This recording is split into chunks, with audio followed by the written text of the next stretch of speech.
Hey, everybody, it's Dr. Jaime, and the Fit and Fabulous podcast is a safe space for all kinds of discussion. And today's sponsor is Vush. They're all about self-love, a wellness brand that's changing the conversation around self-pleasure. Vush's self-love movement is all about empowering people to love their bodies and the amazing things that it can do by breaking the stigma around self-pleasure. After all, self-pleasure is the next big thing in beauty. You guys just watch. It's great for your health. It's great for your skin. And it's great for your mood. I'd love to introduce to you the favorite vibrator from Bush called the Empress 2. The Empress 2 is a vacuum clitoral stimulator. It's ergonomic. It has a cute pink design. It's got curves that fit all the right places.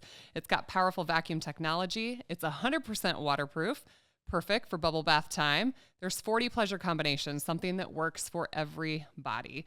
Magnet, USB charging, there's no fussing around with batteries. It's discreet in all the ways. Your business stays your business with a quiet design and discreet shipping. So, you guys, embrace self-love by adding the Empress 2 to your cart right now.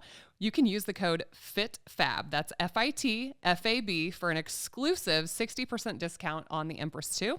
And please visit the link in the episode notes right now, where you'll also find the discount code. Thank you to today's sponsor, Vush.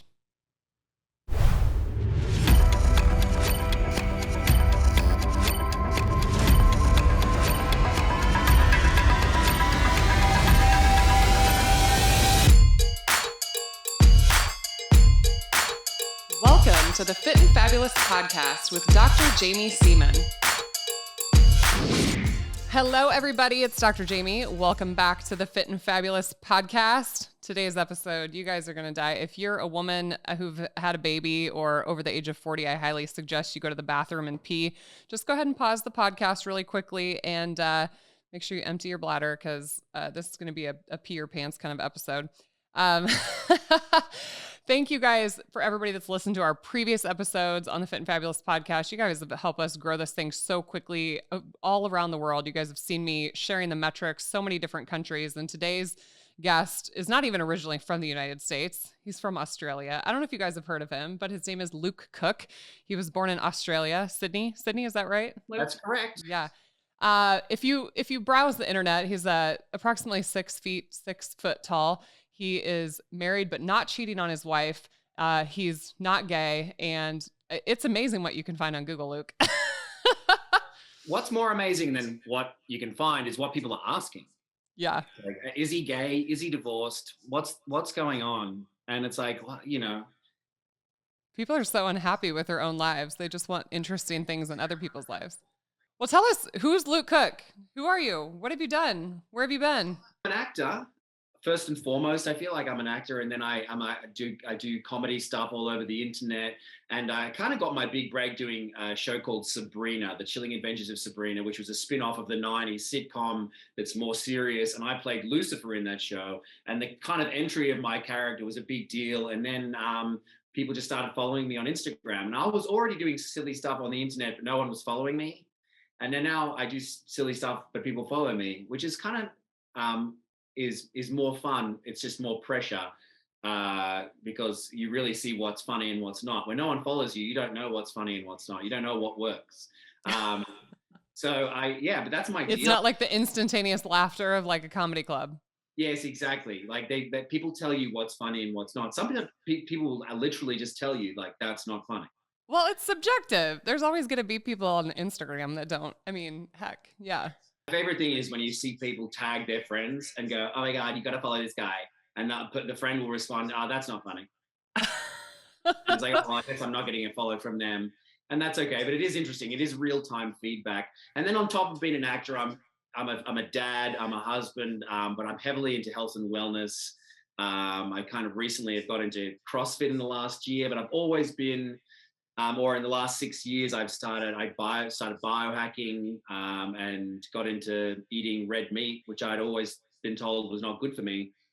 I suppose I'm kind of I guess you could say I'm an advocate for it. I'm certainly against vegans. Oh, okay. We'll just agree on a few things just to start this off. What do you dislike about them? Tell me more. It's nothing about their personal choices of what they want to eat. It's about them, how militaristic they are and their need to it's it's funny when you take on a worldview that looks at other people as inhumane, isn't it? Like it's funny when you just go, that's hitting, smacking your children is inhumane. It's like, okay, so anybody who doesn't do what you do is like automatically below you. And vegans do that with the way that they eat. They go, anybody who eats meat is a lesser human being, is less empathic than me. And it's like, well, I mean, I think you should, get off your high horse a little bit, maybe enter the conversation, and also telling people what to eat, despite years and years of history of the way that people have eaten. I mean, there's a good argument that veganism is just racist. Okay, so how did you get into caring about, the way you work out and what you eat? Because you moved from Australia to the US in what year? Oh, gosh. I've been here for 13 years now, so I'm not very good at maths. You're good at maths, aren't you? You're a doctor. No, we just use calculators and algorithms, and we have electronic medical records, and we don't even really need doctors anymore. It's just like robo-medicine. Right, right, yeah. Well, I moved here 13 years ago, and when I left high school, I got found to be a model. So I went to New York and I modeled there for a little while, and then I did Europe and all that sort of thing. I always wanted to be an actor, and then I went back to Australia and started acting school. But so I was always into health and wellness, but health and wellness was always a vanity, and in modeling, that's kind of the deal. I know that you do the beauty pageants and stuff like that. So health and wellness was always a vanity thing, but then eventually it became like, well, What were models eating? Okay, I'm super interested. Like when you were in the modeling world, are they all just anorexic? Like that's what. yeah, I remember being told I was fat when I was 18. And I mean, and in fairness, I wasn't eating what I didn't know what I should have been eating. I didn't know that to be skinny was to be better in modeling. So I had to seriously shift. And then I just started eating a lot of vegetables. Plant-based diet? Essentially, I thought that vegetarianism was probably a good thing at the time because I didn't know any better. And yeah, I did get into the shape of being a model. I was quite a skinnier person. But then With no muscle, like sarcopenic, right? yeah, there was definition. Just I think that was genetic. I think it was like I was like luck of the draw, good genes. Mhm. And then when I started acting, it was like all of a sudden everything frees up. It doesn't really matter what you look like when you're an actor. I mean, it does, but it doesn't so much. When you model, all that matters is how you look. And so then I got to like kind of work out and feel good for me, not feel good and feel good for my head, not like worry about like eating so much and what I ate and what I didn't eat. And it kind of like allowed health and wellness to be more of a hobby than something that I had to do in order to be good looking. So like, whereas this pressure, this vanity, which I really disliked. And now health and wellness is just something that I really enjoy. So how did you get into like eating meat was healthy, reducing carbohydrates? Like tell me how that transition happened. It really started with Dave Asprey. Hmm. He kind of came into the limelight. I guess it was a saturated fat, and keto was a fad at the beginning. And I heard about him, and my ex girlfriend started making me bulletproof coffees. The best thing about our relationship. Yeah, The bulletproof coffee. yeah, she used to make it for me. And at first, you're drinking butter, and you're like, this is wrong, drinking butter. And then I was like, gosh, it makes me feel like a bloody unicorn. Yeah. And I've drunk that every morning for the last 6 years, and then got into the whole idea that red meat was good. Eat bacon and eggs. Maybe this is what your ancestors would have wanted for you. Maybe this is like the best fuel for your body. And then yeah, so it was really Dave Asprey who kickstarted me on that route. And then through him, I met you, Ben Greenfield, and really started getting into biohacking. I get outside naked all the time now. Sunning the genitals, you guys. There's science. Yeah, I'm one of those. I'm a sunning the genitals guy. How many minutes per day do you subscribe to? Well, it depends. You easily 10 minutes a day. I wear a hat, so it's not on the On your head? yeah. Oh yeah, not on the balls. Yeah. Balls without The hat. genitals fully exposed. Yeah. No What are testicle the hats. Just what do the neighbors think of this? because I heard a guy talk about how like the skin on the face is more sensitive, so it doesn't need to be smashing it with sun. That everywhere else gets in the sun about 10 minutes a day, maybe 20. Yeah, I mean, where are you, Nebraska? Yeah. Yeah, we still have covered wagons. Um, but when I'm not in my covered wagon, I try to get sunlight. No, I work as a doctor, so it's kind of hard. Like I'm in the hospital, I'm in the clinic, but I think based on research, 2 to 3 minutes of sunlight at sunrise and sunset, at least for your circadian rhythm, if you can get your eyeballs in the sun. Not all of us can sun our genitals. I don't, if you live in an urban area, I guess it could be difficult. What does Kara think of your sunlight escapades? Well, she doesn't mind it. I guess the issue is that like your testosterone goes so high that you can turn into a bit of a sex pest. Your wife who's just like, can you just relax? Yeah, she has to beat you off with a stick. We've already done it once this week. That's enough. Well, you have a baby. We know how this ends up sometimes. Exactly. You can have two. And then, but here's my question about people who live in Nebraska, because I know how great morning sunlight is. I always love getting out in the sun, walking. I take my son for a walk first thing in the morning to get the sunlight in my eyes, set the circadian rhythm. What do you do if you're in Nebraska and it's not like winter time? What do you do? So, well, first of all, you can do cold therapy and sunlight therapy at the same time, but not everybody's brave enough to do that. But the issue is that Nebraska, where we're at, the latitude we're at, you can go out and still get sunlight, but vitamin D production in general, just the angle of the sun and the latitude in which we live, you have to get longer exposure, and it's the winter. So I have just seen atrocious vitamin D levels recently. It seems that in Nebraska, vitamin D levels peak in about September and then go down through the winter months, which is, of course, when we see viral season. I mean, I had a patient recently with a vitamin D level of 17. I prefer most patients to run like 50 to 70 for a variety of reasons, health being one of them. But I mean, that's the real issue living in Nebraska or even Northern California, right? Um, at that latitude, it becomes more difficult to get adequate sunlight. So what do you tell them to do? I mean, obviously there's cod liver oil. I mean, that's what you do. You tell them to supplement. Yeah. So, and you can, I mean, you can get UV light boxes. So UV gets such a bad rap, right? Because of like, skin cancer risk and this and that and the other. But literally, I mean, some people can use tanning beds. You can get indoor UV light boxes. There's really only like one brand that's even making them right now. If anybody out there is an entrepreneur and wants to tap that market, I think it's like Spurdy or something. I have no financial affiliation with them, but there's just not many people making these types of devices. We see the red light devices, which are awesome, but we need all light. We need the whole spectrum of light. So not just the near red and infrared, which is awesome. When you were talking about testosterone, I'm sure you've read Ben Greenfield's article about red light on the testicles and increasing testosterone. We, of course, had to get a red light, and I had to sit my husband in front of it and draw his testosterone levels just for science. This was just for science. And he did. His testosterone increased like 200 points. But so we'll need to repeat it with multiple subjects to confirm these results. But UV light boxes, what are they? Do they actually give you a tan though? Like it's actually like a tanning bed or a well, they could, but really you're only using them for, a few minutes of time, and it's only, so many inches tall. It's not like you could go to a full tanning bed and then you're getting, I actually met a guy who, owns a ketogenic grocery store, and he built a new house, and he made this little cove in his house with, on one side he has a red light panel, on the other side he has a UV panel, and he just stands in there, and then he like flips around after 5 minutes, and he does that daily, which I think is so cool. My husband and I built our house in 2016, and now that we're like really into this biohacking space, and I'm sure you feel the same way, I'm like, where can I put a sauna? Where can I put my cold plunge bath? Like I would totally rebuild the house differently. have you got a cold plunge? Not yet. I'm in the market. I'm looking. Too. I've been reaching out to cold plunge, that white bath. I want. Yes. Cold plunge.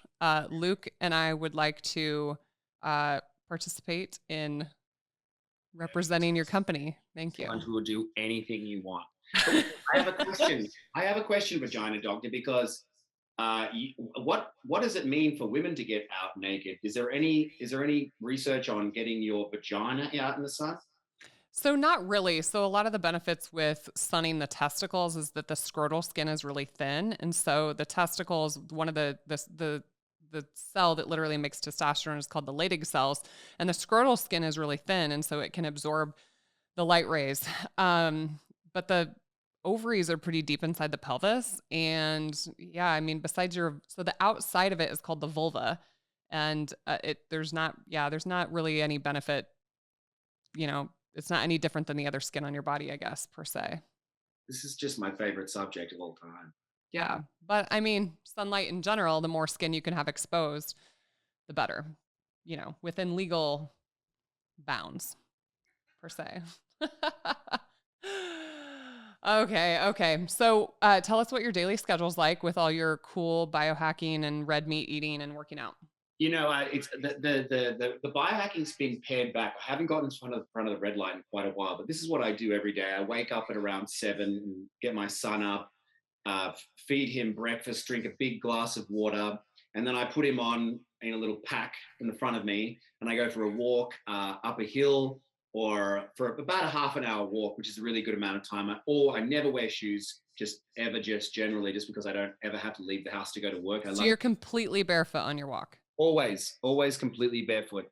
And You don't ever wear like the barefoot shoes. no, not barefoot shoes, just barefoot. And people around me, it's amazing how many people comment and think it's just absolutely incredible that I'm not wearing shoes, which maybe it's not good to run barefoot, but to walk, I feel like is really good. Sometimes I walk backwards. I'll usually do a walk in the morning with him and a walk in the afternoon back, and I'll do that backwards up a hill because it's for my knee health. But anyway, the idea of getting out is one, he loves it, but number two, getting my son in the eyes for the circadian rhythm. Then I come home, and then I'll usually have a coffee. So that's about after an hour. And bulletproof, I'm getting into inositol right now, putting that in my coffee, which I'm absolutely loving. And I do feel my energy levels through the roof. I don't ever feel like a second coffee in the afternoon. Sometimes, and I never used to. I just feel down, and I'd feel like a coffee, but I wouldn't have one. Then I go about getting into my day, and then that's lifting heavy, CrossFit type workout. I have a coach who sends me a workout every day. I'm lucky enough to have a gym here. I just couldn't work out in a mask when I came back to the States. I was like, I refuse to work out in a mask. It just felt completely wrong. And I've just been loving, I put on about 10 kilos in the last year. Just by eating more. I kind of have discovered that if you eat more, your body has more energy and you get bigger. Amazing. And that's steaks, so I'll intermittent fast. I won't eat till lunch. And then when I do eat, I'll usually eat fruit before a workout, and then amino acids, creatine.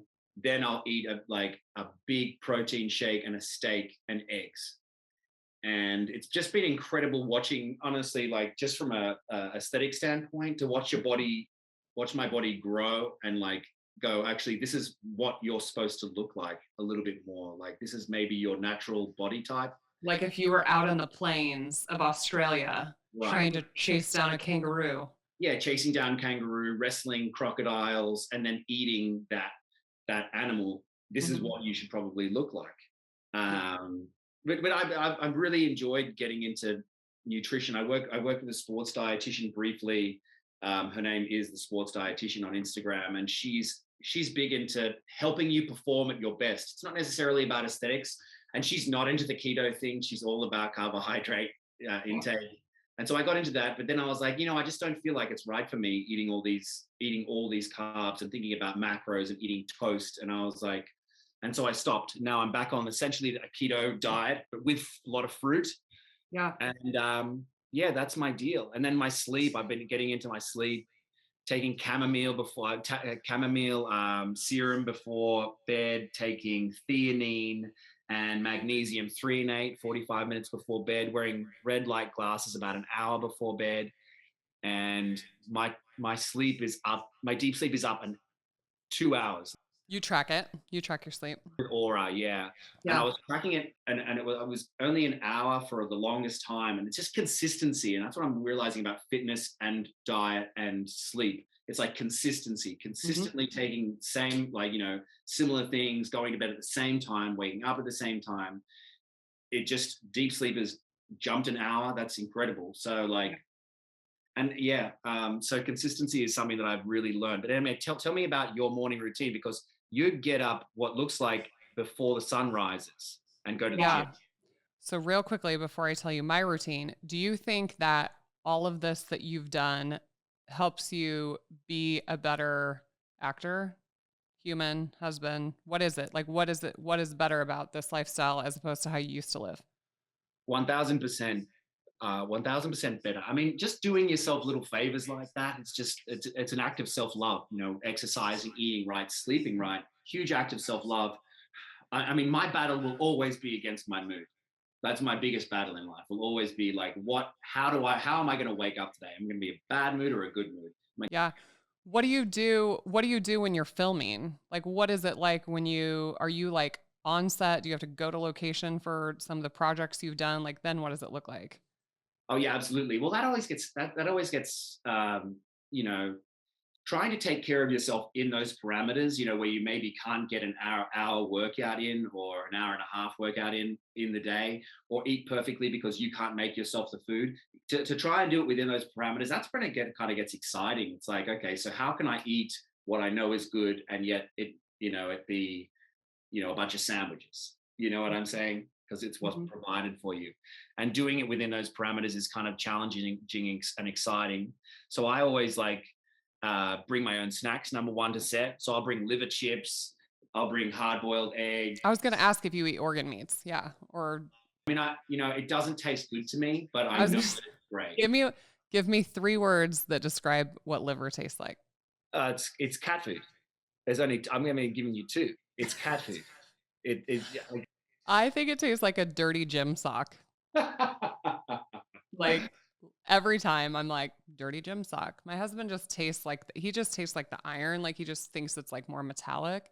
For a while, we were swallowing raw liver, just like it was like a challenge. We're like, okay, let's.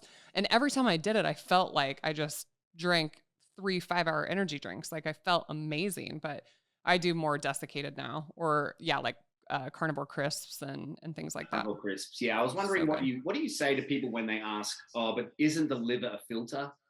Aren't you then eating the toxins from this cow?"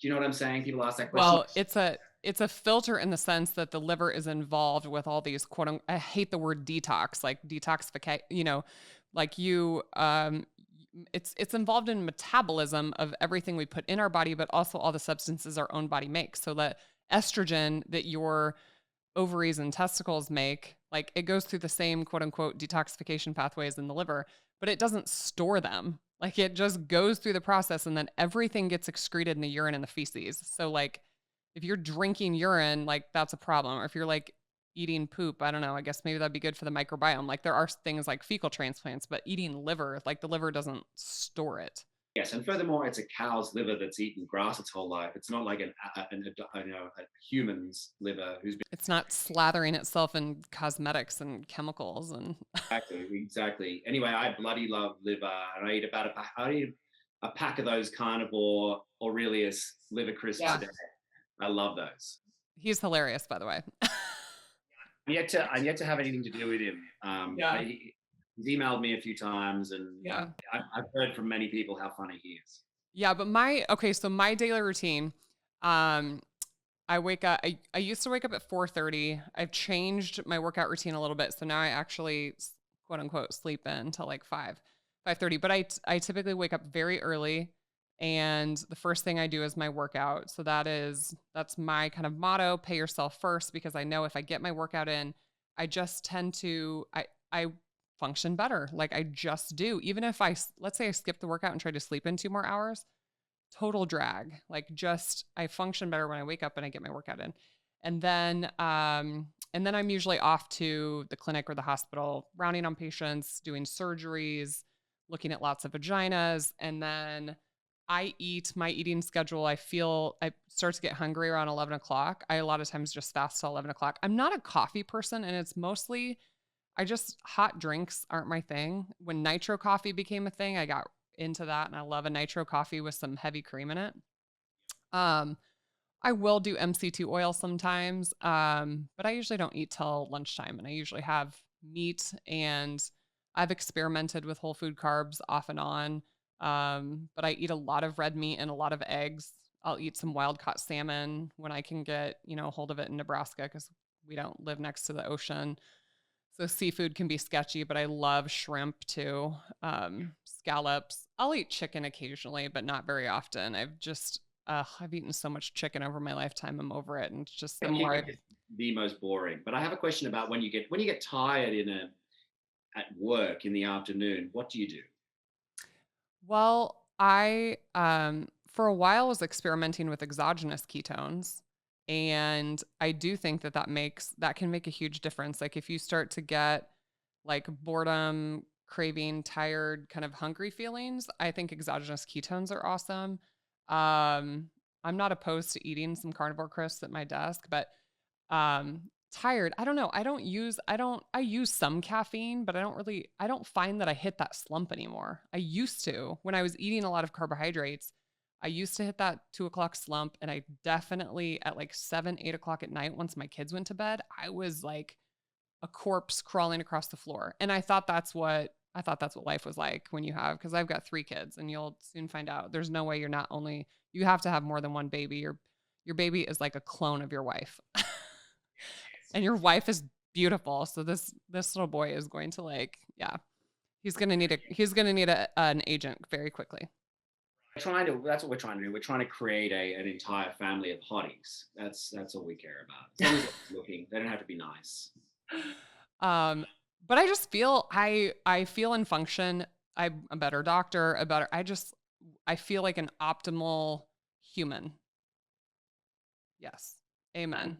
It's a great bloody feeling, isn't it, when you get in control like that? And another thing that I found, just consistency, like a week of eating well, you just feel the difference. Like when you can look back on your entire week and go, you know what, I haven't been an idiot this week, eating a cookie at night or something like that. I've been really like good and keeping with like it, eating to my truth or something, but it feels so great.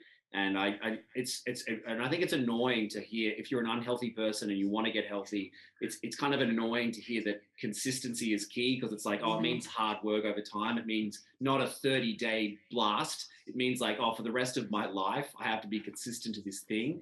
But it is like, strangely, after years and years of being healthy, or at least working to be healthy, consistency is just so much a part of it that I never got to experience, and I now experience, and I go, wow, just keep consistent at it and your life will change.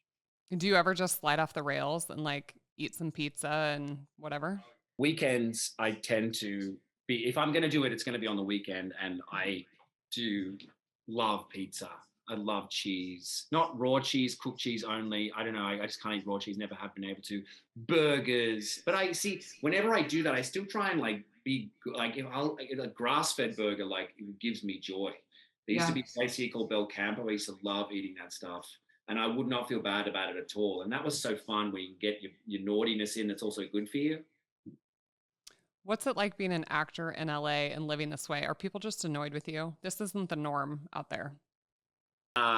No, people. No, it's strange in LA, because okay, people are healthy and running around and like drinking juices and stuff like that, but when it comes to the minutiae of like health, like I could talk about it all day. And I think if you're gonna piss somebody off, tell them how to be healthier. Do not be a doctor. People hate it. People really, really hate it. You're a doctor, so it's okay. You can tell. But if I was like, like eating that toast, like your insulin's gonna, and they're like, shut up, shut up. It's like being a vegan. That's what being a vegan is. He's like telling people what to do all the time. Going, I don't know about that. She's sure you should do that. That good for the earth. It's like that. But if you're gonna upset people, it's by telling them how to be healthy.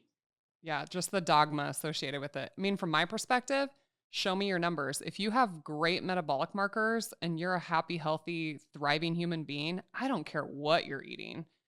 But I just know as a clinician looking at labs and things like that. Have you had your labs checked? Like, do you as I had labs checked about 2 years ago. It's been a while. I have a great doctor here who I can go to and do that stuff. But while I feel like I'm so energetic and feel like I'm thriving, I don't feel the need to go to it. But I'd like to go sometime soon. I've told him I will. I want to know one thing. What's the worst thing that you can eat for your vagina?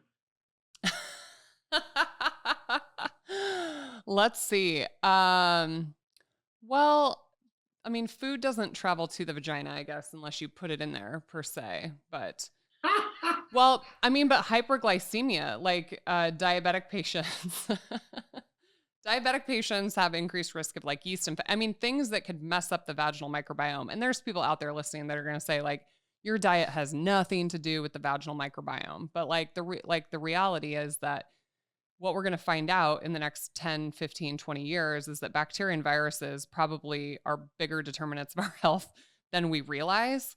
Like we're finding out that there is a microbiome within the uterus and like within the endometrial lining and within the placenta. And because we've never been able to figure out how women even go into labor or like what causes preterm birth. But now we're starting to see that when there's perturbations like in the vaginal microbiome, women are at risk of these things. And so the bacteria that are supposed to be in the vagina predominantly are lactobacillus, and they eat this glycogen, this glycocalyx that actually produces lactic acid. So the vagina is actually very acidic. So different parts of your body have different pH levels.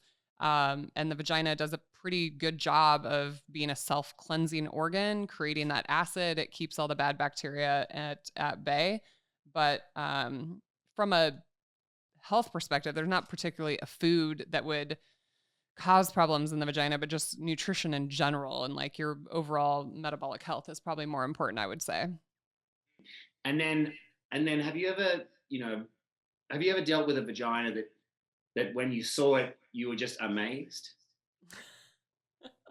There's this meme going around Instagram that said something like gynecologists look at the pelvic floor and they're like, damn, this girl's fit. And I am telling you, I got 350 DMs about this thing like instantaneously. And women were like, but is it true? And I, and I would just send a laugh face back to all of them. And they were like, no, tell us right now.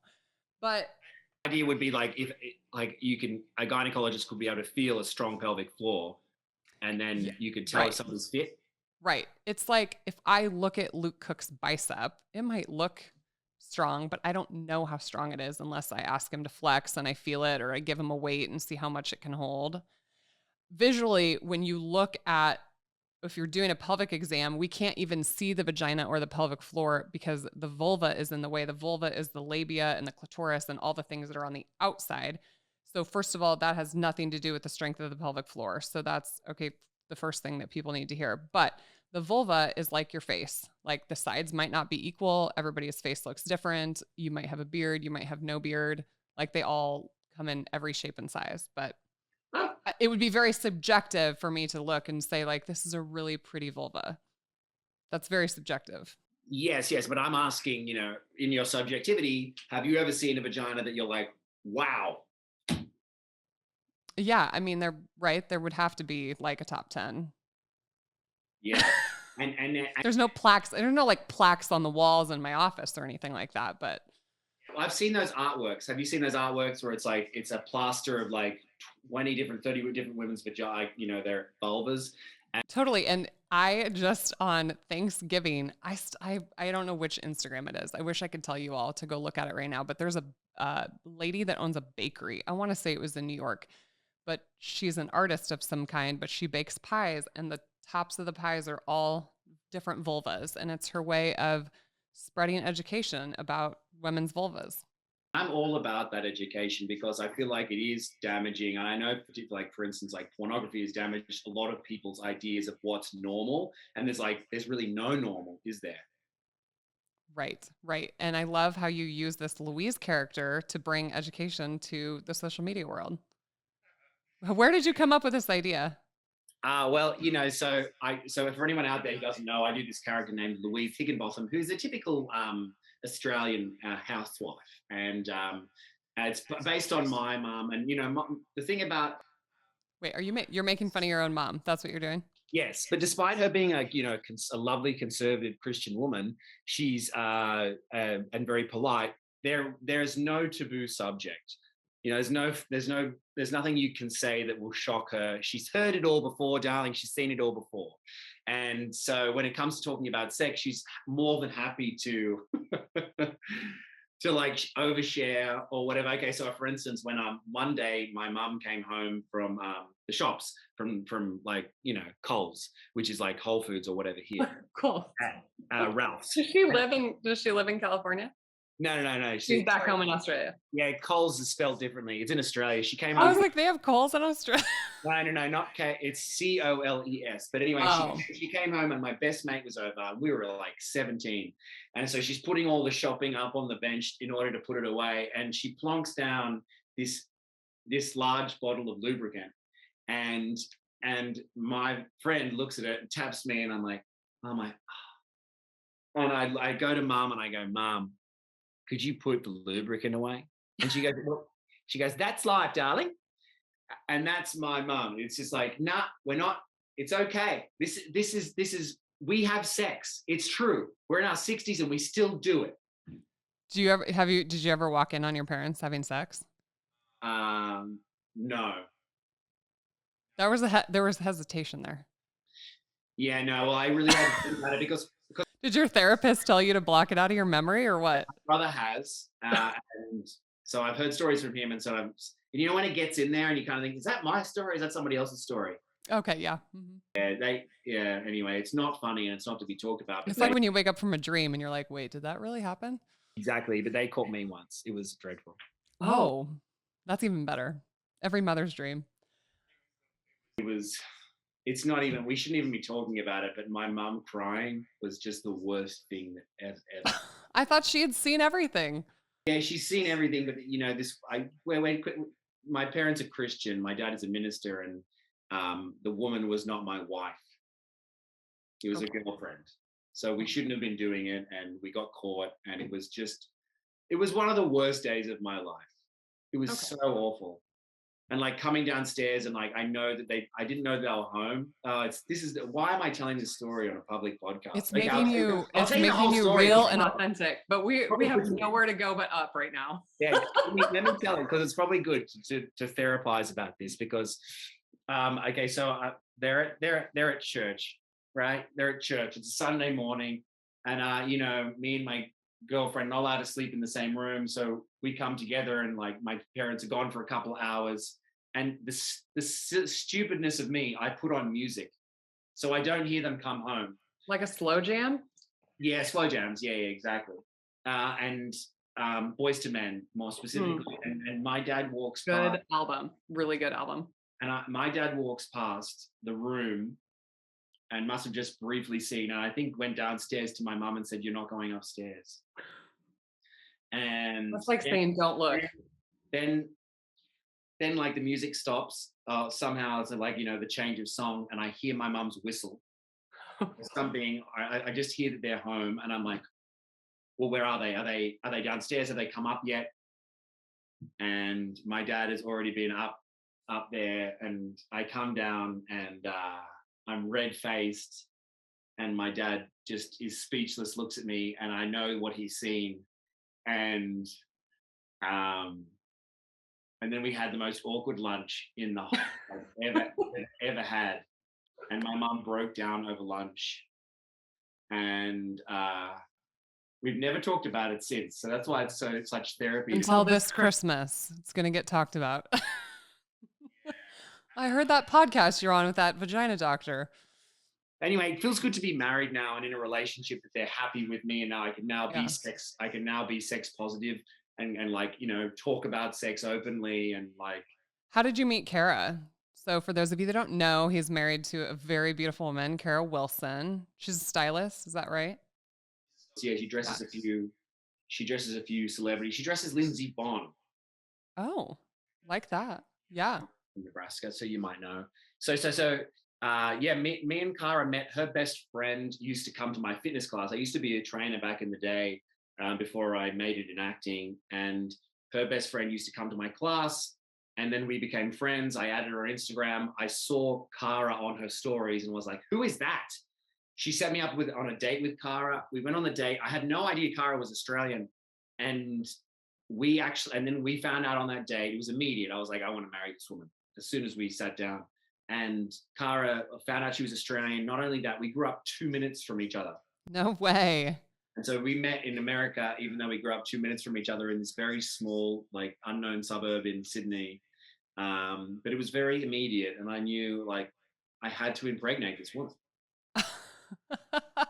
Okay, so you married her. Yes, I did. Yeah. Then you got her pregnant. How did you get her pregnant? I don't understand how that works. So that's sex. But actually, Oh, no, we found out that she was pregnant. We were engaged. Then we went home when she was pregnant, went back to Australia during 2020. Great time to be in Australia. And we got, did you get stuck there? They weren't letting people out, right? that was this year. Australia was Oh, really bad okay. 2021. 2020 was easy. So we went back home and we got married there with only 10 people there. We got married for the zero money. And it was beautiful. And then we had Chaplin in November 2020, and then we've come back here now. And it's been a whirlwind and a joy. As you know, kids are a whirlwind, right? It's like not Yeah. even, you can't even believe that you actually have them. It's crazy, like that your wife like made that human inside of her body. Does Kara eat the same way as you? Yes, that was one thing that, like, when we got together, she was having gut issues. I think she had a leaky gut, and then I Hmm. started, and she was only eating fish some couple of times a week, mostly vegetarian diet. And I was like, "Nah, we're eating steak now. You're going to eat like me," and that healed her gut. And she started putting on weight, which, if you'd seen her at the beginning, was a good thing. And then got her period back, and then we got pregnant. So you made her start eating red meat and then you accidentally got her pregnant. Mm. Well, that was not an accident at all. Okay. All Like, right. it was kind of it was like, if it happens, it happens. If it doesn't, it doesn't. But it was so when it happened, I was so excited and happy. It happened to be the worst. Like, it was like a very overcast, awful day in LA, and COVID was coming in. COVID was like the talk of the town. It was like, is this going to shut down the world? Yeah. And the California government announced that day, we're shutting down for 2 weeks. 2 weeks to slow the spread. Remember how cute? March. Yeah. The beginning of that day, Kara comes home. She tells me she's pregnant, and I just remember being so excited and not. But it was very interesting looking out at the world and going, "Oh, you're going to have kids in this environment? What does that mean?" Hmm. Yeah.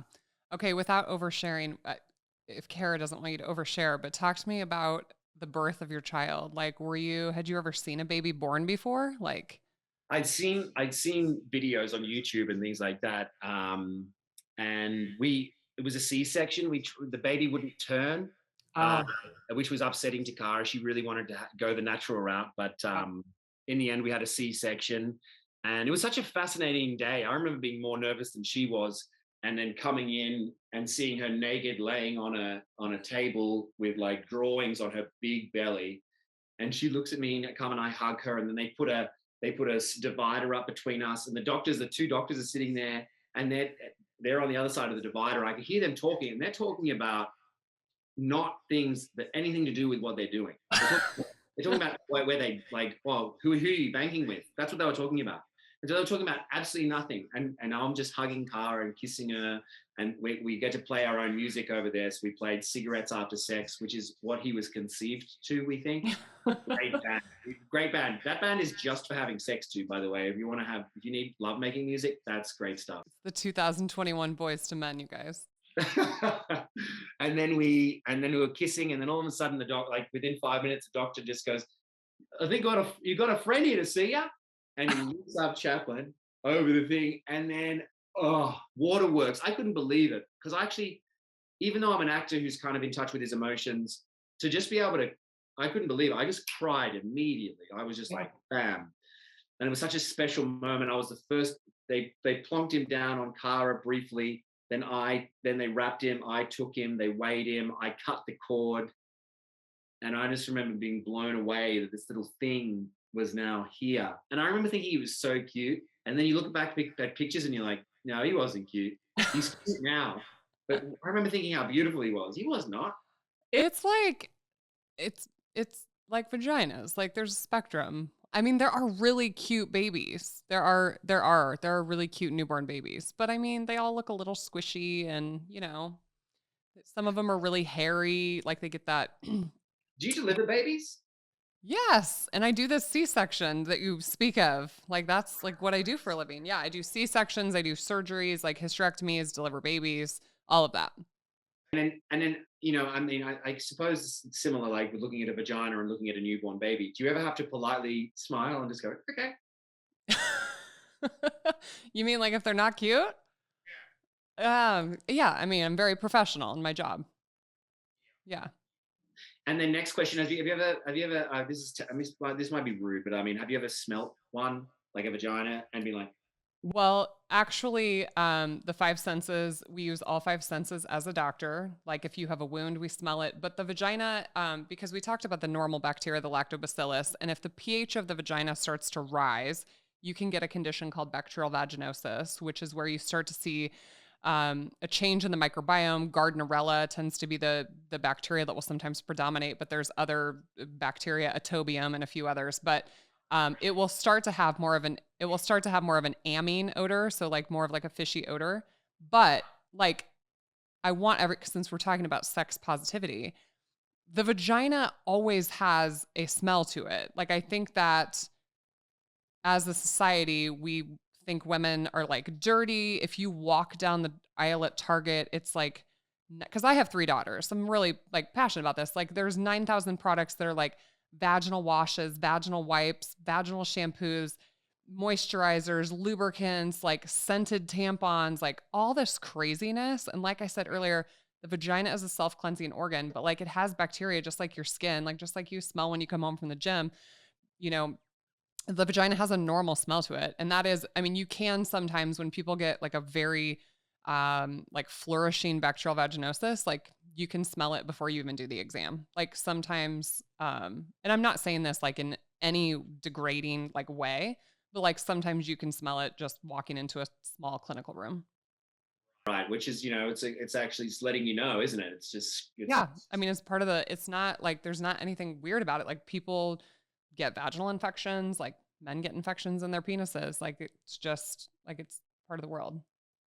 And then Gardnerella, like, would that be like if there's a vine? Would it be a vine coming out of the vagina? What would it look like? No, it tends to, so like the criteria for diagnosis of bacterial vaginosis is an amine odor. You can also test the pH, so we can take a Q-tip swab the vagina and put it on pH paper, and we can actually see what the pH is because the pH is supposed to be very acidic. We can look at it underneath a microscope, and we can actually see these little bacteria kind of clumping on the squamous cells of the vagina when we take this little swab, so we can look at it under a microscope. Visually, sometimes it will look like just a very thin gray discharge. Like discharge is completely normal, right? I said that for women, like there's cervical mucus, there's lubricating glands at the opening of the vagina. So every woman is making discharge, and it changes. If you're a menstruating woman, it changes throughout the menstrual cycle based on if your body wants to let sperm swim through the cervix or not. So it gets really watery around the time of ovulation, so the sperm can swim through. And then after that, then it thickens and makes kind of this cervical mucus plug so that they can't get in there. So every day of the cycle, the discharge will look different. But if it's infectious in nature, it tends to be like thin and gray or sometimes green. Trichomonas will look green.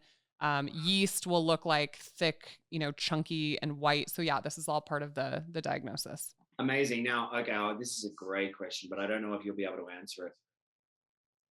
Squirting. Is that pee? Well, it could be, but there are glands at the opening of the vagina. So the Bartholin glands are at the bottom, and then you have these glands called the Skene's glands, which sit right next to the urethra. And there are women who can, I mean, these are lubricating glands. They contract and they put lubrication at the opening of the vagina during sexual arousal. So, like, it is a thing. It could be urine. I mean, that's the thing is like, um, you have different orifices, but no, it is a thing. Obviously, it is normal if you don't, but you should have adequate lubrication with sexual arousal. But obviously, male and female parts are different. Like ejaculation is obviously visually easier to assess. Yeah, sure. I've always found squirting really incredible. I mean, it's a phenomena, but I've never noticed that. I mean, it would make sense that it could be pee, but it never smells like it. So it's like, okay, well, it's fair to assess that it's not pee. Right. No, there is definitely glands that with sexual arousal, orgasm, will secrete a bunch of fluid into the vagina. It's trying to create an environment that sperm can swim through. Yeah. And as a gynecologist, do you ever have to do? Because I know you're not a sex doctor necessarily. So do women come to you when they are unable to orgasm just in general? Yeah. No, and I just recorded actually a great podcast with another doctor on this exact topic. We talk about sexual arousal, hypoactive sexual desire disorder. It's rare to see and disorder. I believe that every woman with an intact neurologic system has the ability to orgasm. So that's more rare. I would say the one that we see most commonly is hypoactive sexual desire disorder, but I don't think I think it's more of a societal issue than it is an actual pathological issue for most women. I think it's that we're burnt out. Moms are stressed. They can't get into a state where they want to be aroused. So the fact that most people need to hear, and they'll hear me talk about it on this other podcast, really only about 10% of women have spontaneous desire. Like they walk in the kitchen and they're like, I want to have sex. Most women need arousal first to have desire. And that's different than men. Most men have spontaneous desire. And so a lot of times in these situations, there's just an imbalance in the dynamics of the couple, or they're overstressed. They're not allowing themselves an opportunity to get into a mindset or a mind frame where, they're receptive to that. We always think of our brain like there's an excitatory and an inhibitory, and the excitatory is like the gas pedal and the inhibitory is like the brake pedal. And most women are stronger in the inhibitory pathway, and most men are stronger in the excitatory pathway. And so it's just that's just how we're just different creatures. It's entirely possible that a woman might think that she might have a problem with her desire when really she's just comparing herself to a man who's always ready to go, like who's often ready to go, right? Right. Or just the societal, I mean, the societal expectations, like you should be having sex all the time. And if you don't, then there's something wrong with you. Or, a healthy sexual relationship looks a lot of different ways, and some people aren't in relationships. We know that orgasms for women, so the difference between the sex organs in women, the clitoris is the organ that is it's the only organ that's purely for pleasure. It has zero to do with reproduction. But most women need clitoral stimulation for orgasm. And we know in women, the more orgasms you have, there's actually increased longevity. So if you want to talk about biohacking, I mean, yes, like women should be having orgasms, whether it's by themselves or with a partner. But this idea that sexual satisfaction in a relationship is just penetrative intercourse is kind of like the stigma we have to break. Like there's no like awards to be won. Like, are you both happy? Like, there's probably some men out there that, don't care if it's only once a month or whatever it is. Like every couple is different. And I think that's also a damaging idea too, is that men are always hypersexual and always wanting to have sex. And there are men out there who are like, just can't relate to that and kind of feel a little bit like, oh, what's wrong with me? And it's like, well, you just have a lower sex drive, or for whatever reason, whether it be psychological or physical, and that's okay too. I feel like there's an extra layer of pressure laid on men because they're always expected to be sexual. But I'm interested in the idea that of like what an orgasm for a woman does via like what it does for a man. Like I know that ejaculating for a man is something that I do, is like not ejaculate every time I have sex in order to hold on to my energy. And is it similar for women? Do orgasms tire them? Do they exhaust them, or are they energize? No, so for men, we see this surge of testosterone, and then a lot of the testosterone gets aromatized into estrogen. You do get some oxytocin, but you also get prolactin. So for men, it's like whoosh, like you have this big crash. For women, actually, it's much more invigorating. But with orgasm, you see an increase in oxytocin, which is like our social bonding like hormone. And so it's what tries to like bond you to your mate, essentially. So, but do you think that's energizing, or do you think it's exhausting, or like, because for me, I know that for most men, after ejaculation, you get tired, and maybe you want to have sleep. Yeah. I think it's similar. Like, I don't think that after orgasm, and I'm mostly speaking out of personal experience now. It's not like I'm like, oh, let's go like, do something crazy. Like, let's go for a 26-mile run. No, I mean, I think that like that oxytocin feeling, like, I think for most people, it's for even women, it's just like the cuddly, like, post orgasmic state. Right. I read a book called Bonk once. It was really good, and I remember like one of the things they were talking about was women who they found that women were more likely to orgasm depending on the if their clitoris was closer to their vagina or if it was further away. Yeah. So most women don't orgasm with penetrative intercourse, and that is right. It's probably anatomically because they're getting stimulation just anatomically how they are built. But for some people, it might be further away. There might be a lot of space between what we call the vaginal introitus, the opening. Also, the labia are part of arousal. So, like the lips, like the inside, the minora and the majora. Actually, the clitoris is not just like this tiny dot. It extends down the front of the vagina. It's actually quite large. It's actually a couple centimeters in length, and then the legs of it extend down the labia. So you get arousal in all of those areas. And that's probably where those women can, but most can't. Most women cannot orgasm just from penetrative intercourse without additional clitoral stimulation. Yeah, I mean, thinking about labia legs, is that what you're just talking about? No, the clitoris has legs. It has a body. They're called crura. So basically, every male anatomical part, okay, well, this will blow some people's minds. Every baby starts as a female. If there's presence of the Y chromosome, then those parts turn into a testicle and scrotum and a penis. But basically, there's an analogous part for every female and male part. So like the glands of the penis is similar to the clitoris. Like the difference is that, like I said, men ejaculate and pee through the same hole, and that's not true for women. Right, right. Well, this leads me to a funny little area. Have you dealt with intersex people? I yes, and interesting thing that just happened. Mrs. America is intersex. She's married. She has a child that she used a surrogate for.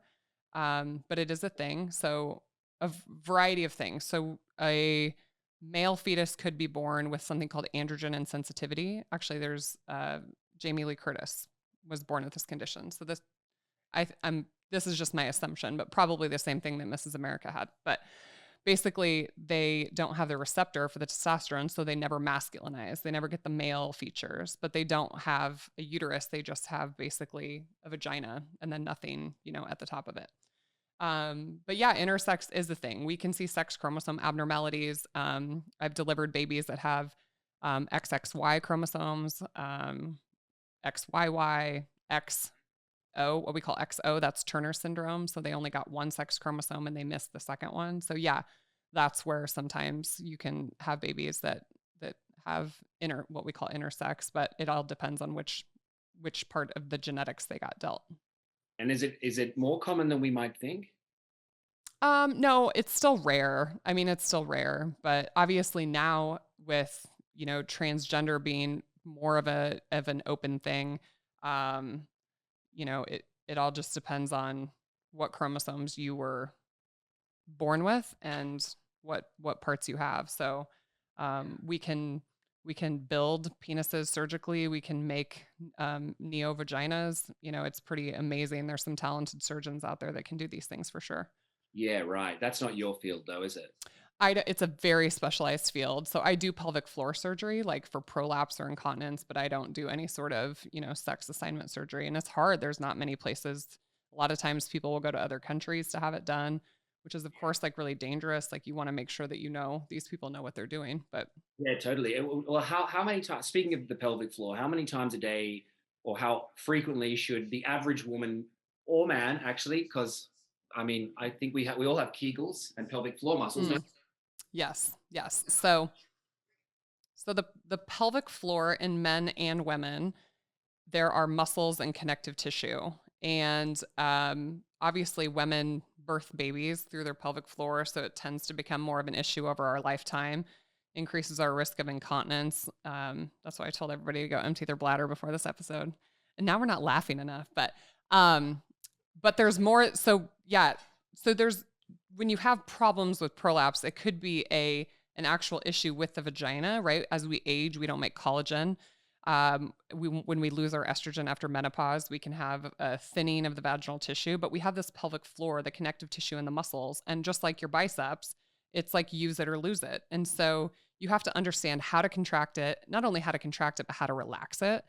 And your pelvic floor is very much connected to your core, which is, you have your diaphragm on the top, you've got your core in the front, your back muscles in the back, and your pelvic floor in the bottom. And so, like, think of it like this cube, like this box. And as one pushes, it pushes on the other one. And so, the pelvic floor is extremely important, especially after childbirth. Even if your wife had a C-section, so Kara just carrying Chaplin on her pelvic floor, just the pregnancy of it, we know with ultrasound and MRI, there's changes that happen in that connective tissue. Kara's got into Pilates, which she's found really helpful. And That's awesome for your core and breath work and breathing. And yeah, absolutely. Her C-section scar, she says, still gives her pain. It's still sensitive. yeah. So you can do a lot of like lymphatic massage. So the problem is that when we cut through the skin and then we cut through the deeper layers of the abdomen, so there's something called the fascia, which is the tight fibrous layer where the muscles insert. And then when we go through all these layers, unfortunately that C-section scar can like anchor down to those lower layers, and we disrupt little nerve endings and blood vessels, but lymphatics too. And so doing like lymphatic massage around the scar can be helpful. Yeah, but that is something that can occur. People can get hypersensitivity, or they can get completely like numbness around it as well. Yeah. Now I'm going to shift. I don't know if you figured this out yet. You're more interesting than me. I knew this coming into the interview. I was like, oh, I'm going to ask her so many questions. I'm not going to be able to get one in with me. You guys, when I asked Luke if he would come on my podcast, he goes, "Sure, but I'm interviewing you." It is much more interesting. So my question is about your Mrs. Nebraska the contests. What do you do pre-bikini walk, like in order to like get in like tip-top shape? So I had never done a pageant ever. So when I ran for Mrs. Nebraska, I was really trying to break down some personal beliefs and barriers that I had for myself, and also trying to show other women of the world that you can be muscular and you can be smart, you can be a doctor and still be a beauty queen. The misses, so this was a big misconception on social media. So so Mrs. America. I was not running for Miss America. That's unmarried people. Or the Miss USA pageant just happened. Those are unmarried women. But for married women, they weight it 50% in interview. So it's 50% interview, 25% swimsuit, 25% evening gown. So, I thought that was nice that they care that you're smart and articulate and whatnot. But no, it was one of the most terrifying things to think about, putting on 5 3/4 inch heels and a swimsuit and walking on a stage full of people after you've, had 3 children. Like, your body confidence is certainly just not as high. But I had a coach. I literally had a coach. I was already lifting weights in the gym, but he just helped me with my diet, just getting to a level of leanness that I felt good and I looked healthy. That was really important to me. And confidence really starts on the inside, though. You know what I mean? Like, there's nothing sexier than a woman who doesn't care what anybody thinks about her body. Like, and that's things like, water intake. Like, yeah. I'm talking 24 hours out to a bikini walk. So if you're doing like bodybuilding, like bikini shows, there is definitely like a manipulation level of dehydration that occurs to try to like thin out the skin and really like make the muscles pop. With beauty pageants, it's not quite as extreme, but I did kind of take a similar approach. Like, the day of the show, I wasn't like chugging, guzzling water. Well, first of all, you don't want to have to pee on stage, but just small sips of water. And I was actually eating keto brick. So if you've never heard of that, it's like this just perfect keto macronutrients. So it's like 20% protein, 70% fat, and a few carbs. So all I did was eat these like small little pieces of keto brick throughout the day, until I was off stage. And then once Mrs. America was done, I went and had a little pizza because I hadn't had any in like 4 months. But when you're going to be on a stage in front of the entire world, that's what you do. Like, do you ever prep for jobs? Like, what is that? I mean, because we've seen actors that have done like extreme things to get ready for a role. I was told a couple of weeks out from when I was shooting Sabrina that I was going to be naked in a scene. And then when I'm always working out, so it's never really a huge shift. I was just like, okay, kick it into gear and really eat nothing bad at all.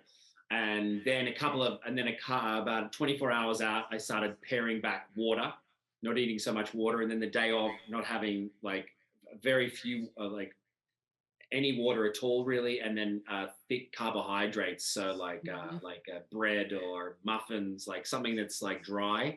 Yeah. And that was just via what I read online. I didn't really know anything about what I was doing. That's like traditional bodybuilder, like people that are eating like chicken and rice. They like deplete the carbs and then add them back to fill the glycogen in the muscls. Yeah, and then but I tell you this, like if you ever have to say lines or remember things, don't bloody do the water thing. It affects your cognition, huh? Yeah, it absolutely does. So I've actually done it 3 or 4 times. And one of them I had big monologues and I kept tripping up and I was like, it's because you're dehydrated, you idiot. Like, so then that was a good learning. Like if you have to look good, you don't have to speak or think, don't drink the water. But if you have to think and speak, drink bloody water. Okay, tell us about lovemaking scenes in movies. Are you like legitly naked or like you got like a sock on or things like taped? Like Love making, they'll always have, a cup or a sock or something that gets, a cup or a sock. Those are not the same item. I've done a few of them, and they're never sexually enjoyable for me. I always feel like, wow, you're surrounded by 30 people, and you've got this person, and even if they're really sexy, it's what Denzel Washington said. It's like, sorry if I do, sorry if I don't. But about getting a hard on, but I generally I never have. I just find it very unsexy, the whole thing. Yeah. It's about making it look sexy and making it look comfortable, of which like you're trying to make the uncomfortable look really comfortable. We were talking about 25 to 30 to 40 people in a room with you filming, making sure everything's fine. And you're like, like a passionate moment and it's just unhot. Is that like out of all the scenes you have to do, is that like the one that really challenges you as an actor the most, or is there something that's worse than that? No, I like, even though it's uncomfortable generally, I really find it fun. Like it's enjoyable. It's just not sexually enjoyable. It's not like when I have to tell Cara that I have to go and do this scene. She's like, oh, and I'm like, you think that it's this, but it's not. Like it's not a sexy thing for me. And I find it fun. No, I find that the hardest scenes to do are the ones that the acting is difficult. Sex is easy. Well, tell me what you mean by that. Like, what's difficult? Like, what's the hardest scene you've ever had to do? Gay scenes. Mm. Gay scenes are hard. Like I've done a gay scene with. I've done because you're not gay, or because yeah. Well, it depends. Like, so I do it with. So you can't like mentally like get into the. A few different gay idea? scenes but mostly with other straight men, and so you kind of got to talk. You kind of got to figure out like how, like if you really wanted to F each other, how you'd want to do that, even though you really don't want to do that. So you didn't apply to be in Brokeback Mountain? I was like 15, but I at the time, but I remember that would have gotten really awkward. Yeah, I was just doing a scene like with a guy, and he had to like grab me and bend me over. We didn't end up having sex or anything, and I just remember like kind of pretending to want it. And so like he's bending me over a basin, and I'm like and in rehearsals we just cracked up a few times because it was like just the last thing that either of us want to be doing. But still, I think it's good for the soul. Like it's just if you could take yourself not so seriously. A lot of straight actors will be like, no, absolutely not doing that. And it's like I'm too good for that. Relax. Like I've had to make out with guys, and it's like, and in the end, like if you like the fella, like he's a good guy, it's funny. That's awesome. That's awesome. But it's a joy. Like it's still fun. Do you joke around like you're trying to do a sex scene? Do you try to like lighten the mood, like make jokes? Dark subject matter, like like I committed suicide in a movie, and that's the time when it's like the mood needs to lighten, because the entire set can come down and get really heavy, and so you need to like tell a joke, and like that's the time that you want to go and have fun rather than get heavy and down. So even when, you always want to be joking and joke more when it's serious, when it's too serious. Because really, in the end, it's play. Like, we all forget that, we're all like, oh, acting in movies. It's like, wow, this is serious. It's like, no, mate, this is a joke. It's a play.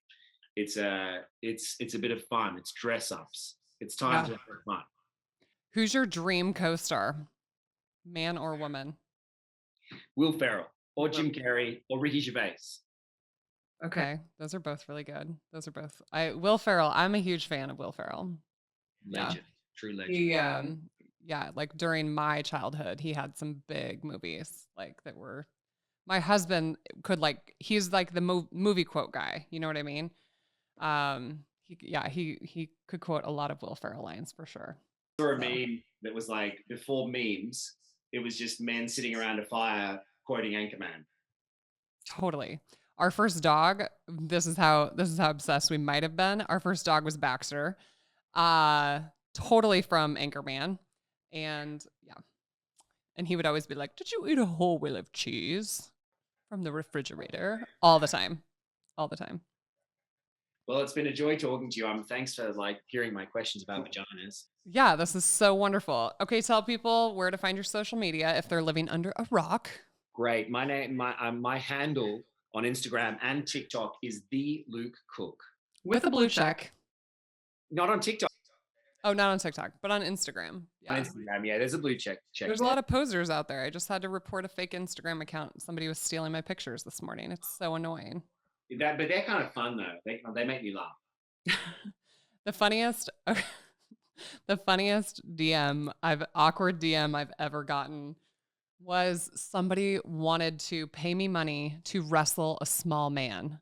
Oh, that's really good. It was a very elaborate request, like multiple paragraphs. I had to screenshot it and send it to all my family and friends because I was literally peeing my pants laughing, reading it over and over and over and over.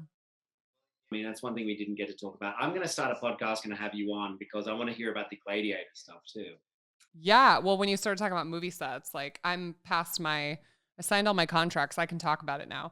But there's so many interesting things about the filming process. I'm like, these people don't even know what athletes are. They're living in their little TV world.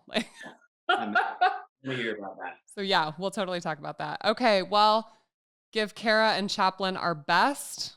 Thank you for your time and your humor. And you guys go check out Luke Cook and all of his work. And what do you have being released in the next year? Can you tell it that you can tell us about? Yeah, we've got, I'm coming out in season 2 of Dollface, which is on Hulu, which this first season was so great. So I'm in season 2, which is going to be really fun. And other than that, just watch this space. I'm trying to get a couple of TV shows made that are my own. So I think that'll happen in next year. But Dollface, in the meantime, on Hulu, season 2 comes out February 1st. I love it. Well, if any of those agents are looking for a gynecologist, you know who to call. Just saying. All right. Thanks, Luke. Everybody have a good night. Bye.